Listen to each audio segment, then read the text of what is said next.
கண்ணை இமை காப்பது போல அண்ணா திராவிட முன்னேற்ற கழகத்தை கட்டி காத்துக் கொண்டிருக்கிற போட்டுதலுக்குரிய நம்முடைய போராட்டத்தினுடைய நாயகராக திகழக்கூடிய அரவையண்ணன் இங்கு இல்லாத உருவாக வேண்டும் என்ற சரித்திரத்தை உருவாக்குகிறவர்கள் பாடிப்பட்டி மக்கள் ஏற்கனவே பல்வேறு கஷ்டங்களை அனுபவித்துக் கொண்டிருக்கிறார்கள். சொத்து வரி உயர்வு, இதை கரண்ட் பில்லு உயர்வு என்று சொல்லி எல்லா உயர்வையும் உயர்த்தி இருக்கிற முத்துவேல் கருணாநிதி பொம்மை முதலமைச்சருடைய ஆட்சியை அகற்றிட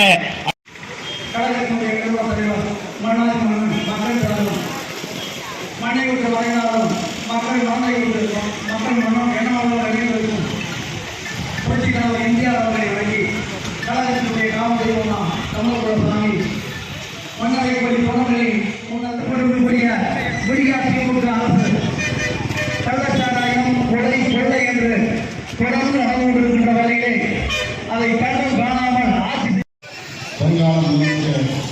ஐயா எடப்பாடி அவருடைய மனைவி இந்த நல்ல நிகழ்ச்சியில் மக்களுடைய மனதில் நல்ல கருத்துக்களை கூட வலியுறுத்திருக்கின்ற மனிதர்களுக்கு போட்டிருக்கக்கூடிய கையாளான முதலமைச்சர் முத்துவேல் கருணாநிதி அவருடைய ராஜினாமாவை வலியுறுத்தி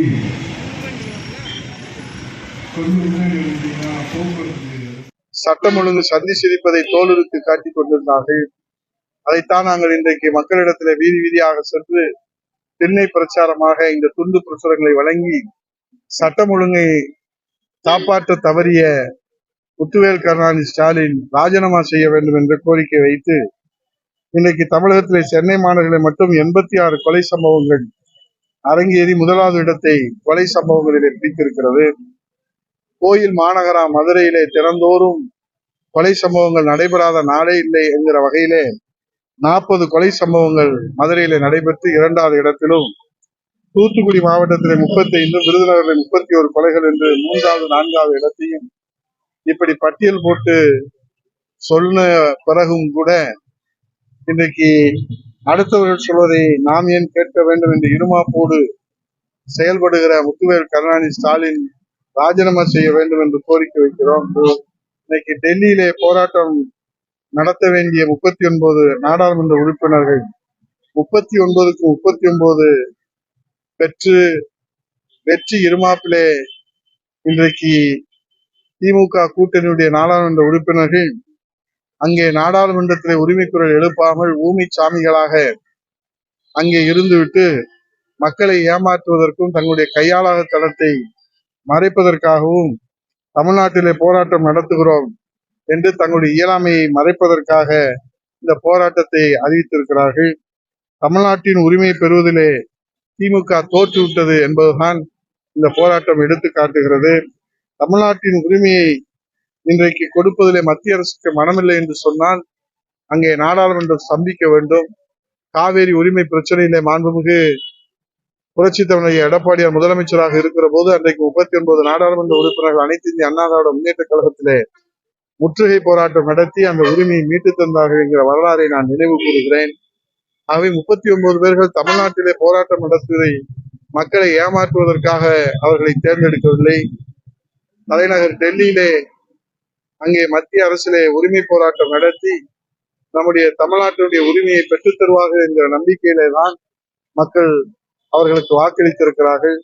ஆகவே வாக்களித்த மக்களுக்கு துரோகத்தை செய்கின்ற வகையிலே, வாக்களித்த மக்களுக்கு ஏமாற்றத்தை தருகின்ற வகையிலே மின்சார கட்டண உயர்வு என்று தமிழ்நாட்டிலே அவர்கள் தலை மீது சுமையை ஏற்றி வைத்ததோடு இப்போது தொடர்ந்து அவர்கள் மத்திய அரசிலும் செயல்படாத தன்மை. ஏன்னா நம்முடைய அண்டை மாநிலங்கள் எல்லாம் குறைவான நாடாளுமன்ற உறுப்பினர்களை வைத்துக் கொண்டு நிறைவான நிதியை பெறக்கூடிய அந்த ராஜதந்திரத்தை கையாளுகிறார்கள்.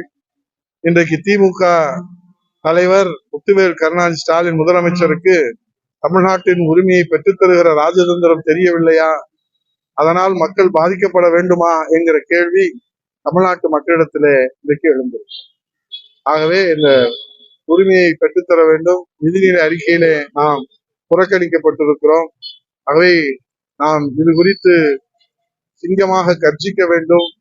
நம்மை இன்றைக்கு புறக்கணித்து ஒதுக்கி வைத்திருக்கிறார்கள் என்று சொன்னால் ஒரு திருக்குறள் கூட அந்த நிதிநிலை அறிக்கையிலே இடமில்லை என்று சொன்னால் தமிழகம் எப்படி தூக்கி எறியப்பட்டிருக்கிறது என்பதை இன்றைக்கு நீங்கள் போர்க்குணத்தோடு அதை மக்களிடத்திலே எடுத்து சொல்ல வேண்டுமே தவிர இதற்கு போராட்டம் தேவையில்லை.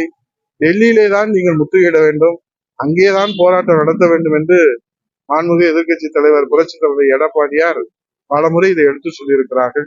ஆனால் இங்கே போராட்டம் நடத்துவது என்பது இது மக்களை திசை திருப்புகிற வேலை. இது திமுக அரசுடைய கையாளத்தை இதை திசை திருப்புகிற மடைமாற்றுகிற வேலை. எங்க சுற்றிக்கிறோம் மாண்புமிகு எதிர்க்கட்சி தலைவர் விரிவான ஒரு அறிக்கையை நீங்க படிச்சிருக்க வாய்ப்பு இல்லை, அதனாலதான் கேள்வி கேட்கறீங்க. 2024-25 ஆண்டுக்கான மத்திய நிதிநிலை அறிக்கையிலே தமிழகத்திற்கு எந்த விதமான புதிய திட்டங்களும் அறிவிக்கப்படாதது பெருத்த ஏமாற்றத்தை அளிக்கிறது அப்படின்னு ஒவ்வொரு ஸ்கீம் வாரியாக 6.5 முதல் 7% வரை நிலையான விலை வீதப்படி, அதாவது கன்ஸ்டன்ட் பிரைசஸ் இருக்குது. ஆனா 8.2% விட இது குறைவு அப்படின்னு அதை சுட்டி காட்டியிருக்கிறாரு.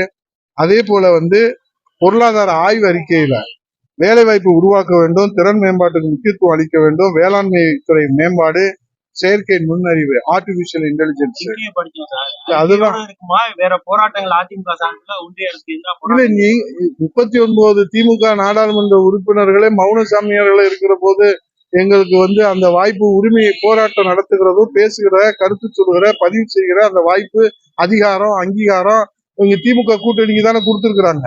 அப்ப நீங்க தமிழ்நாட்டுல போராட்டம் பண்ணி யாரை எதிர்த்து போராட்டம் பண்ண போறீங்க? நீங்க டெல்லியில எல்லாம் மத்திய அரசை நீங்க அங்க போராட்டம் பண்ணி